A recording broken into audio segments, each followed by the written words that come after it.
I grew an incredible amount of ground cherries this year. The New Hanover variety of,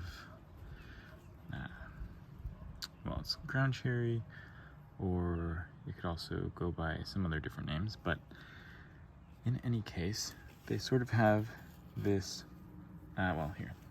I've shown it before, but let me get some out of my pocket. Ignore this. This is a ghost pepper. These are ground cherries, sort of as they fall. And of course they have this husk, so they're also called the husk berry, or something like that. But anyway, they have the fruit inside of this kind of outer papery husk. You can kind of just pull back the husk and reveal this fruit. When it's green, it's unripe, and it'll turn kind of yellowish, more orange. Not as orange as this ghost pepper, but a little bit lighter yellow, usually.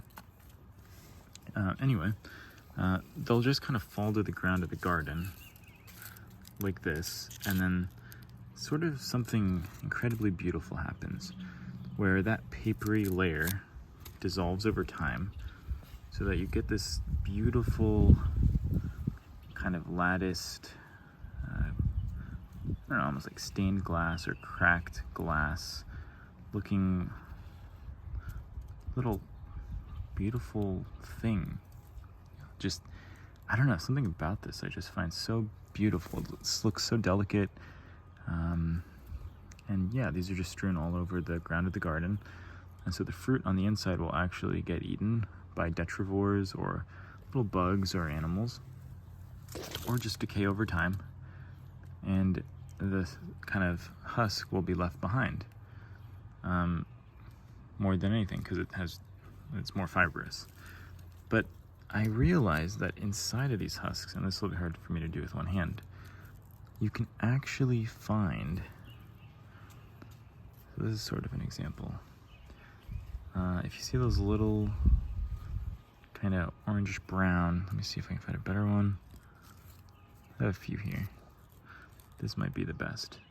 So this is kind of on the outside because of how it was sitting on the ground, but you'll actually be able to find the seeds of the ground cherry, just like that, stuck to the sides of this little decorative sort of thing, husk. And just those little seeds right there, those little orangey things, orangey brown.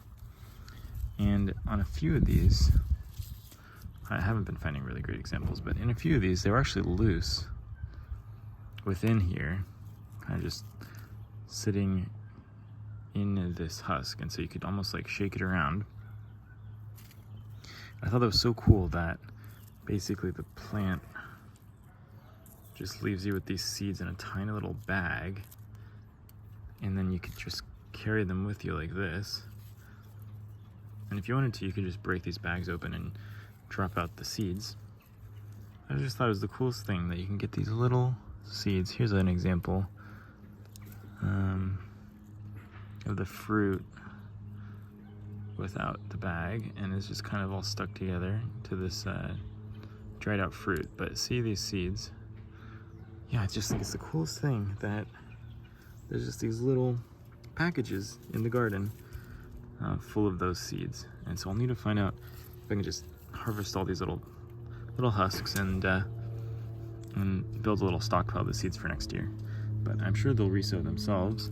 And of course I have the fruit here as well that I can get the seeds from. But you know, I was thinking maybe I should try to get the seeds out of these fruits, but now I'm thinking I'll just go around looking for these little husks and pull the seeds out. I don't know if you can hear that. It's almost like a little shaker with those seeds in there. Super cool. So yeah, check for your husk berries, ground cherries, and if you're not able to find any, check for these, and you can actually just get the seeds out of here.